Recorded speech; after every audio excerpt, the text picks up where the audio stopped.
Cet été, l'Europe réfléchit à une directive qui permettrait de bloquer tous les comptes en banque en cas de crise économique pour éviter retrait et transferts massifs. En cas de crise économique, on pouvait déjà ponctionner vos comptes pour sauver les banques. Désormais, on pourra aussi bientôt les bloquer. Ponctionner les comptes à hauteur de 10% et au-dessus des 100 000 euros de dépôt, du moins en théorie, c'est une directive européenne de 2015 qui a créé ce droit et même cette obligation pour les établissements financiers. Ils devront d'abord faire payer leurs actionnaires et leurs clients avant d'éventuellement pouvoir obtenir l'aide de l'Europe ou d'un État et des fonds de sauvegarde créés à cet effet. Mais cela ne suffisait manifestement pas à rassurer ceux qui sentent qu'une nouvelle crise est en train d'arriver. Conséquence, la présidence de l'Union européenne, actuellement assurée par l'Estonie, réfléchit à faire voter un texte par le Parlement européen, texte qui permettrait de bloquer les comptes en banque. Concrètement, si le système est ébranlé par une nouvelle crise économique, si les banques refusent de s'échanger de l'argent entre elles, comme c'est déjà arrivé en 2008, si les liquidités commencent à manquer, alors le gendarme européen des banques pourra leur intimer l'ordre de bloquer les comptes en banque.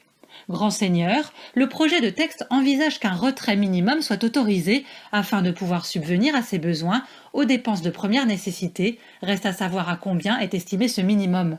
Mais à part ça, vous ne pourrez plus disposer de votre argent comme bon vous semble.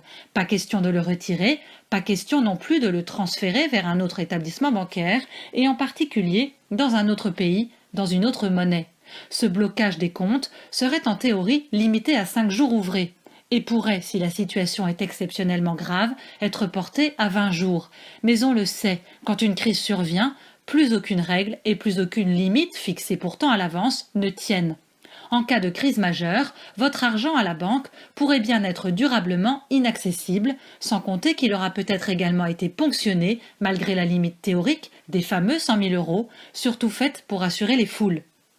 Tout cela intervient dans un contexte économique mondial assez particulier, avec des monarchies pétrolières en crise. À cause d'un prix du pétrole au plus bas, la Chine n'est plus la locomotive qu'elle était jusqu'ici, et surtout, elle est assise sur un tas de dettes douteuses, tout comme les États-Unis d'ailleurs, et tout comme la France.